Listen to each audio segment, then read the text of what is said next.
Good morning বন্ধুরা, কেমন আছো তোমরা সবাই? আশা করছি প্রত্যেকেই ভালো আছো। আমরাও বেশ ভালোই আছি। সকালবেলা ঘুম থেকে উঠে বাসি সমস্ত কাজবাজ করে চলে এসেছি এখন ছাদে চা আর মুড়ি খেতে। শীতের দিন মানেই আমাদের মাস্ট ছাদে সমস্ত কিছু খাওয়া দাওয়া, দুপুরের বলো সকালের বলো সমস্ত কিছু।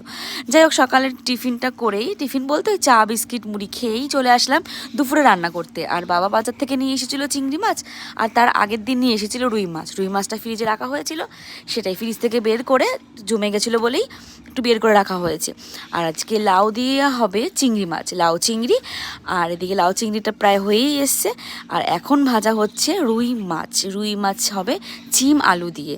আর শীতকাল মানে তো নানান রকমের সবজি। আর আজকে যেহেতু বাবা বাজার থেকে চিম নিয়ে এসেছিলো, তাই চিমগুলো দেখে খুবই লোভ লাগছিলো, তাই চিম আলু দিয়ে রুই মাছটা করে ফেললাম। আর এদিকে রুই মাছটা প্রায় হয়েও এসছে। আর এদিকে আমার রান্নাবান্না কমপ্লিট হয়ে গেছে। এদিকে লাউ চিংড়ি হয়েছে, চিম দিয়ে মাছের ঝোল হয়েছে, আর এদিকে ভাড়ালি ছিচকি হয়েছে। তো স্নান টান করে চলে এসেছিলাম পুজো দিতে। এদিকে পুজো দেওয়া হয়ে গেছে। যেহেতু এটা মিনি ব্লগ, তাই খুব তাড়াতাড়ির মধ্যে তোমাদের ভিডিওটা কমপ্লিট করলাম। তো ভিডিওটা তোমাদের কেমন লাগছে অবশ্যই কমেন্টে জানাতে ভুলো না।